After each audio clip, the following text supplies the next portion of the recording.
Sometimes what looks like love is really a test of your wisdom. In today's story, we share a simple but powerful lesson through the life of a young woman named Olivia, a story that shows us that not every yes is from God. Hello everyone. Welcome to my channel, Pray with Confidence.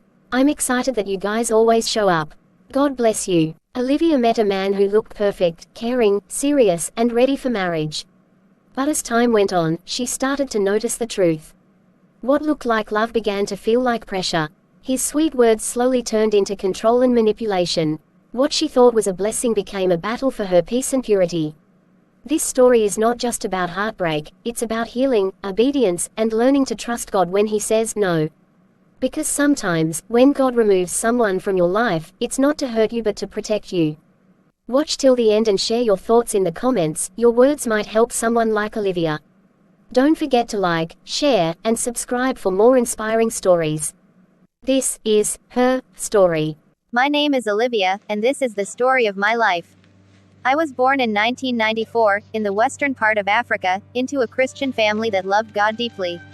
My father is a pastor, and my mother is one of those gentle, prayerful women who never joke with morning devotions or fasting days. I am the last child in the family and the only girl among 4 boys. Growing up with 4 elder brothers was an experience that shaped my strength, my discipline, and my view of life. From the very beginning, my parents taught me the ways of the Lord. We had morning devotions every day, whether we liked it or not. I remember many times when my father would wake us up around 5 a.m. with his strong, clear voice, singing. When morning gilds the skies, my heart awaking cries, "May Jesus Christ be praised." Even when I was sleepy, I would get up and join because I knew that ignoring devotion meant a lecture later. My father was not harsh, but he was firm. He always said, "A child that grows without the word will one day become a problem to the world." As the only girl, I was the apple of everyone's eye. My brothers were protective, sometimes too protective. If a boy from school waved at me, they would question me like police officers. My eldest brother, Daniel, once told me, "Olivia, remember who you are. You're a pastor's daughter. You can't behave like other girls." At first, I thought he was just teasing, but over time, I realized he meant it seriously. I learned to behave, dress modestly, and avoid any form of closeness with boys. School life for me was simple. I wasn't the most brilliant, but I was hardworking. Teachers loved me because I was quiet and respectful. My classmates called me church girl. Some said it in admiration, others said it to mock me, but I didn't care. Deep inside, I felt proud that I was known as someone who feared God. During my teenage years, temptations came like waves, especially when I entered secondary school. Some girls in my class would boast about their boyfriends and what gifts they got from them: shoes, wristwatches, perfumes. I would smile politely but never show interest. A few boys tried to woo me, but I always found one excuse or the other to avoid them. Sometimes I said, "I'm too young." Other times, "My father won't like it." But the truth was simple, I wanted to keep myself for marriage. I had heard so many sermons about purity. I remember one particular youth program in our church where a guest speaker spoke about keeping yourself for your future spouse. He said something that never left my heart. Virginity is not old-fashioned. It is a divine gift meant for the one person God joins you with. Those words became my guiding light. From that day, I made a personal vow before God that I would never give my body to any man until after marriage. University life was another chapter of its own. When I got admission into a federal university, my parents prayed and anointed me before I left home. My father said, "You are going into the world, but you are not of the world. Shine your light, my daughter." Campus life was filled with different kinds of people. Some loved God genuinely, some pretended to, and some didn't care at all. But I found strength in joining the campus fellowship. It became my second home. I served as a prayer secretary for 2 years, and that helped me grow spiritually. Many of my friends had boyfriends. Some even lived together secretly, pretending to be just friends. But I avoided all of that. My focus was on my studies and my fellowship. I kept reminding myself that I wanted my first kiss to be from my husband on our wedding day. It may sound old-fashioned, but that's what I believed. I had my moments of loneliness, of course. There were times when I wished I had someone to talk to or someone who would buy me little gifts like others had. But whenever those feelings came, I would open my Bible and read verses like Psalm 37:4, "Delight yourself in the Lord, and He shall give you the desires of your heart." That verse always comforted me. I would whisper, "Lord, when the time is right, give me a man who loves you more than he loves me." My life continued like that, quiet, peaceful, and predictable. People often said I was too strict, but I didn't mind. I believed that being careful was better than being careless. Then came the year I graduated. It was a joyful time for my family. My father's sermon that Sunday was titled, "When God Finishes a Season." He used me as an example of how God helps his children through every stage. Everyone in church rejoiced with us. I felt fulfilled, ready to face life after school with faith and focus. I didn't know that my greatest test was waiting just around the corner. After graduation, I felt like I had stepped into a new world. For years, I had been under the covering of school rules, hostel life, and fellowship structure. But now, real life had begun. I returned home to my parents' house, full of excitement and a bit of anxiety. I didn't have a job yet, but I knew God would make a way. My father always said, "Every new season of your life begins with prayer." So I spent that first month after graduation praying, fasting, and asking God for direction. I joined the church's outreach department so I could stay busy while waiting for the next step. Our church was known for its strong evangelism team. Every Saturday, we would gather, pray, and go out to share the gospel in nearby communities. I loved outreach. It gave me joy to tell people about Jesus and to see the smile on their faces when they realized how much God loved them. At that point in my life, marriage wasn't really on my mind. I was 24, focused on ministry, and content with life. My friends used to tease me, "Olivia, you're too spiritual. When will you even fall in love?" I would just laugh and say, "In God's time." I had grown up hearing many stories about Christian sisters who married the wrong men because they were in a hurry. I didn't want to be one of them. I believed that God would bring the right person at the right time, a man who would love me genuinely, serve God with me, and respect my purity. Being the only girl in a family of boys also made me cautious. My brothers had warned me countless times, men can be tricky. Don't believe everything they say. I used to roll my eyes at them. But deep down, I agreed. So, I was careful. Too careful, some might say. I didn't visit men. I didn't sit alone with any man. I didn't even give my phone number to male strangers, except for fellowship purposes. But one Saturday, during one of our church outreaches, something unusual happened. That was the day I met Julius, the man who would later change my life forever. It was a bright and sunny morning. The evangelism team gathered as usual at church. I was assigned to a small group of 4 people. We were to go to a nearby community market to share tracts and preach to traders. When we arrived at the market, I noticed a young man standing near one of the stalls, handing out Christian pamphlets. He wasn't from our church team, so I assumed he was from another denomination doing the same thing. He wore a white shirt neatly tucked into black trousers, and his Bible was under his arm. His hair was neatly trimmed, and there was a calmness about him that caught my attention. I didn't think much of it until later that day when our group stopped under a tree to rest. The same young man approached and greeted us politely. "Good afternoon, brethren," he said with a warm smile. We responded, and one of my teammates asked if he was also on evangelism. "Yes," he said, "I'm from Grace Life Assembly. We came out today to spread the word too." That was how we started talking. He introduced himself as Brother Julius. He was friendly, well-spoken, and seemed very humble. He shared a few testimonies about how God saved him from a worldly lifestyle. I was impressed, not by his looks, but by the way he spoke about God with passion. Before we parted ways that day, we exchanged contacts. It felt harmless. After all, he was a fellow believer doing God's work. That evening, he sent me a message, "Good evening, Sister Olivia. I'm glad to have met a sister who truly loves the Lord." I replied politely, "Good evening, Brother Julius. It was nice meeting you too." From that day, our communication started. At first, our chats were centered on Bible verses and ministry. He would share a devotional thought, and I would respond. Then we started talking more often, in the morning, afternoon, and at night. Sometimes he would call to pray with me over the phone. Everything about him seemed right. He spoke gently, never used foul language, and quoted scriptures easily. To be honest, I began to admire him. Not because I was desperate, but because he appeared to be everything I had prayed for, a godly man with a calm spirit. About 3 weeks later, he asked to see me again. He said he wanted to discuss something important. We met at a small restaurant near the church. He was dressed neatly, as usual, and after exchanging greetings, he smiled and said, "Olivia, I've been praying about you." Those words startled me. Praying about me. I didn't know what to expect. He continued, "I believe you are the woman God wants me to marry." I was speechless. My heart started beating fast. Nobody had ever said such a thing to me before. I didn't even know what to say. He looked sincere. His voice was calm. His eyes were steady. For a moment, I felt peace, but at the same time, I knew I needed to be cautious.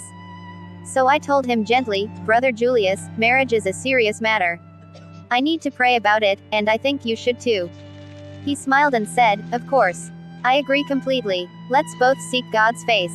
That evening, when I got home, I told my parents about him. My father didn't react immediately. He just said, "Pray well, my daughter. Not everyone who speaks softly is sent by God." Those words stayed with me. I decided to take time to pray. I fasted for 3 days, asking God for direction. I didn't hear any strong yes or no. There was only peace, that quiet feeling that didn't warn me of danger. After a month, Julius and I met again, and we both agreed to start courtship. It wasn't a rushed decision, or so I thought. He seemed mature, spiritual, and responsible. From the beginning, I made it clear to him, "Julius, I don't believe in sex before marriage. I've kept myself, and I want to remain pure until my wedding night." He nodded quickly, almost too quickly. "Of course, Olivia," he said. "I respect that. I'm a man of God too." I was relieved. I thought I had found a man who shared my conviction. But I didn't know that sometimes the devil wears a church suit. At that time, nothing in Julius's behavior made me suspect evil. He was patient, gentle, and respectful. He called me, "my virtuous woman," and always quoted Proverbs 31 to describe me. Little did I know that beneath that calm smile was a hidden agenda, a plan to steal what I had preserved all my life. But I'll get to that later. Before everything changed, life was beautiful. I had finished school, found someone I thought loved God, and was helping in church more than ever. People saw me as an example of what a good Christian lady should be. Inside, I felt happy but cautious. I prayed every night, "Lord, let this relationship glorify you." If someone had told me that my greatest heartbreak would come from the man who prayed with me, I would never have believed it. My name is Olivia, a pastor's daughter, a believer in purity, and this is how my heartbreak story began. After Julius and I agreed to start courtship, my life seemed brighter. I woke up every morning feeling thankful. I would pray and whisper, "Lord, thank you for finally answering my prayer." Julius called me every day. He checked on me in the morning, during lunch, and before bed. He always said things like, "I can't wait to start our ministry together," or, "You'll make a wonderful wife." Those words melted my heart. I had never been loved that way before. He said all the right things. He prayed with me, shared Bible verses, and even sent gospel songs to encourage me. I felt safe. My parents liked him too, especially my mother. She would say, "He looks like a serious young man." During our second month of courtship, Julius started talking more about marriage. He said we should not waste time because when two people know they're meant for each other, delay is unnecessary. I liked that idea. I was 24 and ready to settle down. But my father wanted us to wait a little longer, to be sure. He said, "You can know a man's real character only when you've seen him under pressure." At first, Julius agreed, but after a while, he began to complain. "Olivia, why is your father delaying us? Don't you trust what God told us?" I didn't know how to answer. I wanted to obey my father, but I also wanted to please Julius. So I tried to be the peacemaker between them. One evening, we went out to a restaurant. We were talking about our wedding plans when he suddenly asked, "Olivia, can I ask you something personal?" I said, "Of course." Then he looked into my eyes and asked, "Are you a virgin?" I was shocked. My heart skipped a beat. Nobody had ever asked me that before. For a moment, I didn't even know how to respond. Then I slowly nodded and said, "Yes, I am." He smiled slightly, but there was something strange about his expression, I couldn't tell what. He just said, "That's good. Very good." Then he changed the topic. I went home that night thinking about that question. Why did he ask? I had already told him my belief about sex before marriage. Why was he suddenly curious about my virginity? But I brushed it off. Maybe he just wanted to be sure. As weeks passed, our relationship deepened. We prayed together, attended programs together, and even fasted together. Everyone in church admired us. People called us the perfect couple. But behind the smiles, something was changing in Julius. He started becoming more persuasive, sometimes in ways that made me uncomfortable. He began inviting me to his house. "Olivia, come and help me prepare something to eat. I've been busy all day," he would say. I always refused politely. "You know we agreed to meet in public places," I would remind him. At first, he laughed and said, "You're too spiritual. Am I not your husband-to-be?" But as time went on, he became more insistent. "It's not a sin to visit me. We're getting married soon." Each time, I tried to stand my ground, but little by little, I began to feel guilty for saying no. I didn't want to appear proud or distrustful. I started thinking, maybe I'm being too rigid. One Saturday afternoon, after a youth program, he asked again, "Please, just stop by. I cooked. I want you to taste it." I hesitated, then said, "Okay, but just for a short while." That day was the beginning of my downfall. When I got to his house, he welcomed me warmly. The place was neat and smelled of air freshener. He served me food and soft drink. We talked, laughed, and listened to music. Everything seemed fine, innocent, even. But then, as I was about to leave, he said softly, "Olivia, can you just sit with me for a few minutes?" I sat down. He began talking about how much he loved me, how he couldn't wait for us to be married, and how he felt close to me spiritually and emotionally. He held my hand and looked into my eyes. At that moment, I felt something strange, a mix of affection and fear. I wanted to pull my hand away, but he held it firmly. He started to touch me in a way he had never done before. I whispered, "Julius, please stop." He said, "Don't you trust me? We'll soon be husband and wife. This isn't wrong." I tried to resist, but he kept talking, words that confused me, words that made me feel guilty for saying no. He told me that love without closeness was incomplete, that even Joseph and Mary had emotional connection, that God understands love between couples. I was weak. My body trembled. My heart was saying no, but my mind was clouded with fear and confusion. Before I knew it, I fell. That day, I lost the purity I had guarded all my life. When it was over, I sat in silence, tears rolling down my cheeks. He held me and said, "Don't cry. We're getting married soon. This doesn't change anything." But deep down, I felt broken. Something inside me had died. That night, when I got home, I couldn't pray. I felt unworthy, dirty, and ashamed. I cried on my pillow until morning. The next day, I couldn't even look my parents in the eyes. Julius kept calling, assuring me that all was well. He said, "God has forgiven us. Let's just focus on our wedding plans." I wanted to believe him, so I did. But a few days later, things started changing. His calls became less frequent. When I asked why, he said he was busy. Weeks passed. Then one morning, I woke up feeling sick. I had been vomiting for days. My friend advised me to do a pregnancy test. I bought one, and when I saw the 2 red lines, my heart stopped. I was pregnant. My world crumbled in that moment. I stared at that test kit for several minutes, my hands shaking. My whole body went cold. I hoped my eyes were deceiving me, but the 2 red lines refused to disappear. My first thought was, no, this can't be happening. Not me. I sat on the bathroom floor and cried until my throat burned. I felt like my life had ended. I kept hearing my father's sermons echoing in my mind, "Sin will always find you out." That evening I called Julius. My heart was racing as I told him the news. For a few seconds, there was silence on the line. Then he said quietly, "Are you sure?" I said, "Yes. I've done the test twice." He didn't say much after that. He just muttered something about needing time to think. I begged him, "Please, Julius, don't leave me. We can talk about this." But when I tried calling him later that night, his phone was switched off. The next day it was still off.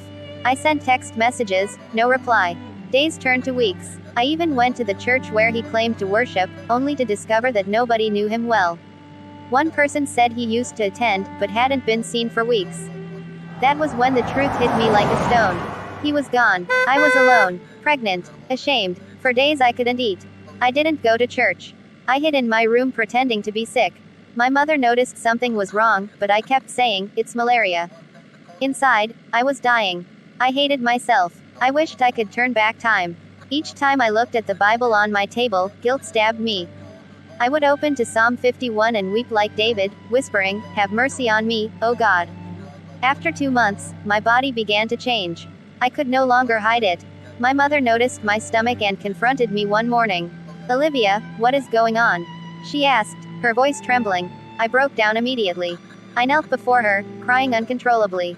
Mummy, I'm sorry. I made a mistake. She stared at me, speechless, tears filling her eyes.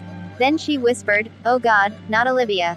She didn't shout. She just sat down quietly and cried. Seeing her cry broke me more than any punishment could.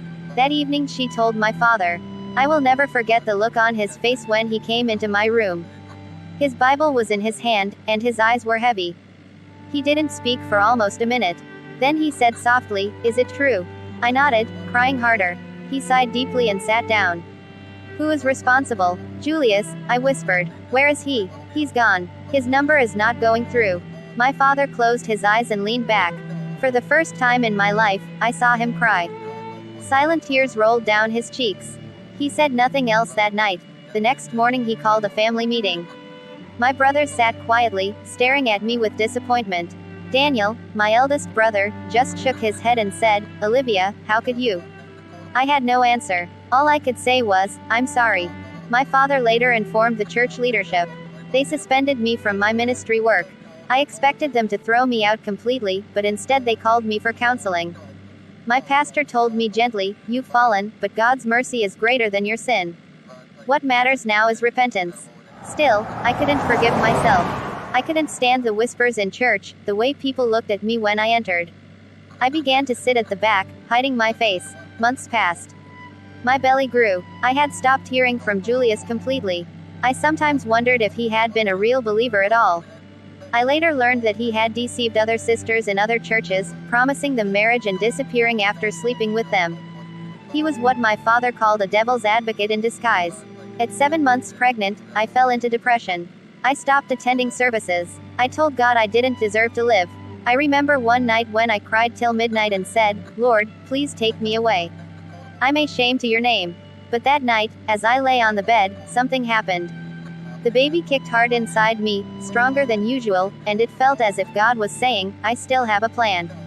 I burst into tears again, but this time it wasn't from guilt. It was from hope. The next morning, I decided to start praying again. Not the fancy long prayers I used to pray, but broken, honest ones. "Lord, I'm sorry. I failed you. Please, don't leave me." Slowly, peace began to return. My father started visiting me in my room for devotions. He didn't talk much about the past. He would just read the Bible and pray for me. Sometimes he laid his hand on my stomach and said, "Lord, turn this shame into a testimony." When my baby was born, a beautiful baby girl, my mother named her Grace. She said, "Because it was grace that kept you alive." Holding that baby in my arms for the first time, I cried uncontrollably. I whispered to her, "I promise to raise you in God's way." My church members slowly began to accept me again. Some even came around to help with the baby. A few still gossiped, but I learned to ignore them. I had learned a painful lesson, that sin may look sweet for a moment, but its bitterness lasts long. As the years passed, I grew stronger in faith. I returned to church ministry, not as the proud, pastor's daughter people once saw, but as a broken woman whom God healed. Whenever I see young girls in church today, I tell them my story. I say, "Sisters, be careful. Not every man who carries a Bible is a child of God. Somewhere holiness is a mask. Pray and test every spirit. Keep your body as a temple of the Holy Spirit. Don't rush into relationships because of sweet words. And if you ever fall, don't stay down, run back to God." My daughter Grace is 8 years old now. Each time I look at her, I'm reminded that even in my worst mistake, God still brought beauty out of ashes. One day, she asked me, "Mummy, where is my daddy?" I smiled sadly and said, "He's far away, but you have a Father in heaven who loves you more than any man can." That night I knelt beside her bed and thanked God for mercy. I no longer cry out of regret but out of gratitude. People sometimes ask if I've forgiven Julius. The truth is, I have. It wasn't easy. I prayed for years before I could say it from my heart. But forgiveness freed me. I refused to let bitterness define my life. I don't know where Julius is today. Maybe he repented. Maybe he didn't. But that's between him and God. What matters is that I am free. I've learned that being a pastor's child doesn't make you immune to temptation. We must all guard our hearts. I've also learned that one mistake doesn't end your story if you return to God. My father often reminds me of the story of the prodigal son. He says, "God doesn't count how far you ran, He counts when you turn back." That truth changed me forever. Sometimes, when I stand on the pulpit to testify, I start by saying, my name is Olivia. I was born in 1994, the only girl among 4 boys, a pastor's daughter who thought she could never fall. But I fell. Yet, God lifted me again. The congregation always grows quiet. I share how sin deceived me, how shame crushed me, and how mercy found me. I tell them about my daughter, about the peace I have now, and about the love of Jesus that never let me go. When I finish, I always end with these words: if God can forgive me, He can forgive you. If God can restore me, He can restore you too.